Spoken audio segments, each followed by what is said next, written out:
Have you ever written a melody only to realize it's already someone else's song? Well, in this video, I want to share my simple 3-step system that guarantees you'll never run out of good melody ideas again. And more importantly, it's going to make sure those new melodies are memorable, original, and have the exact emotional vibe that you need for your song. I call it the signal system, and it works by taking melodies either from your own songs or songs you love and turning them into something shiny, new, and unique to you. But don't just take my word for it. Listen to this melody I wrote using this system and see if you can guess what famous song I stole it from.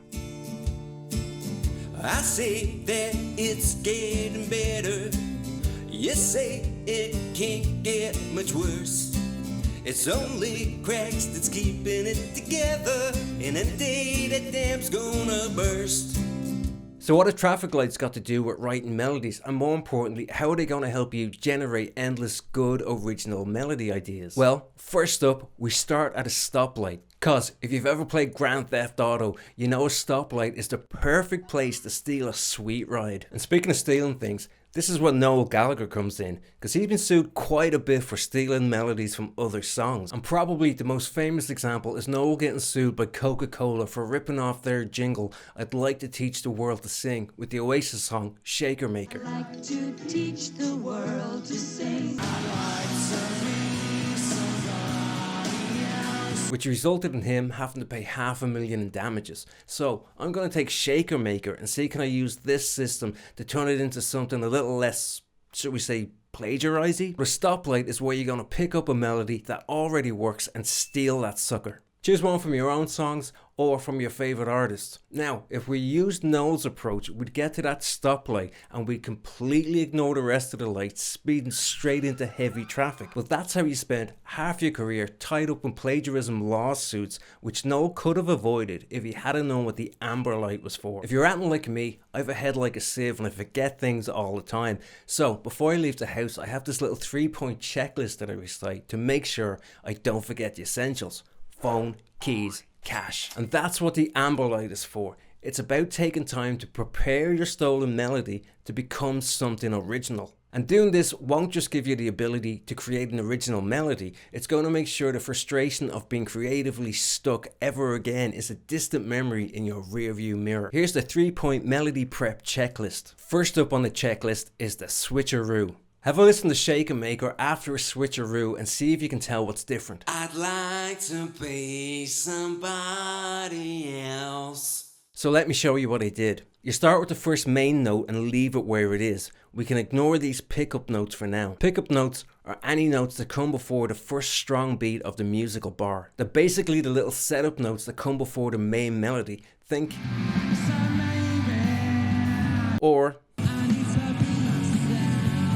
So leave that main note where it is on the strong beat. Then you want to move the rest of the notes in the opposite direction of the original melody while keeping the same distance between the notes. The original melody moves up from the main note and has one interval between the notes. You move down with one interval between the notes. And in case you don't know what an interval is, it's another way of saying the distance between two notes. So you're basically making a mirror image of the melody, and there you have your switcheroo version. Sometimes you're going to hit the jackpot with this one simple move, but it's always better to have options. Next on the checklist is the flipperoo. Have a listen to Shaker Maker after a flipperoo and see if you can tell what's different. I'd like to be somebody else. Let me show you what I did. Again, you can ignore those pickup notes for now. And what you want to do, you want to move the last note so it becomes the first note and so on until the melody is flipped back to front. So basically, you play the melody in reverse. What if we combine these two techniques and switch the melody upside down and flip it back to front? Well, it's going to sound like this. I'd like to be somebody else. And that's the 3rd point on the checklist, the old switcher flipperoo. Prepping your stolen melody is all about finding something you like, so experiment and get creative with it. You don't have to stick to this rigidly. Now, you might be tempted to stop there, but you'd be missing out on the best part of this whole process, because you still want to give your new melody the exact emotional vibe you need for your song and your lyrics. Start revving your engines because the light's about to turn green. Have a listen to these 2 versions of the new idea and see if you can spot what's going on. I'd like to be somebody else.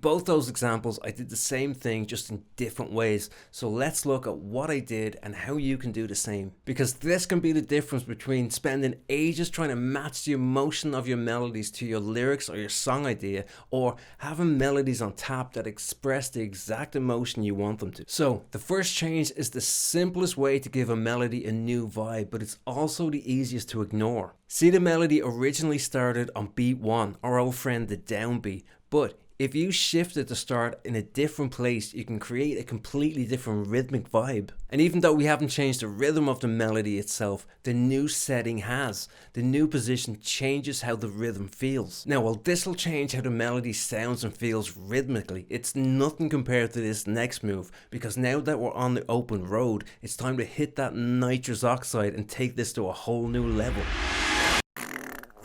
So, in the two examples, you probably noticed that they had different chords, but I didn't just do this at random. I used a technique called mode cycling. Now, if you know your music theory, you're going to know what I'm talking about. But if you don't, let me make it simple for you, because the difference this can make to your songwriting can be a game changer. A musical scale is basically a set of notes that sound good together. And from this set of notes, or parent scale, we can assign chords to each of those notes. Now, when we pick a different starting note from this set, we get something called modes. Each mode has its own unique sound and feeling, even though the chords come from the same set of notes, that parent scale. What's cool about this is when you put your melody over different modes, your song is going to take on the vibe and flavor and color of that mode. So for example, we've all heard this chord progression before.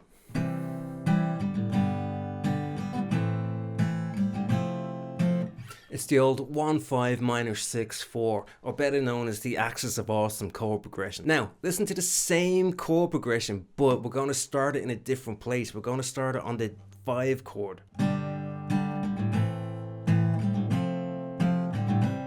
That first chord progression was in what's known as the Ionian mode, and when we switched from the Ionian mode to the Mixolydian mode, we used the same chords, but it did sound different. That Ionian mode is kind of bright and uplifting, whereas the Mixolydian mode, it's still bright, but it has a bit more tension to it. So when we use different modes, it's going to change how your melody sounds and feels. I'd like to be somebody else. I'd like to be somebody else. Mode cycling lets you create different moods and emotions in your music without having to change the basic set of notes. But again, be creative, and I can't stress this enough. This system is not a rigid formula. Think of it more as a creative brainstorming tool. Now, you might be thinking, great, but now that I have all these endless cool melody ideas, what the hell am I going to do with them? Because an idea is not a song, and even the best ideas are going to fall flat if you don't know what to do with them. So, watch this video next, and I'll show you how to turn any melody idea into a full song using some simple basic tools.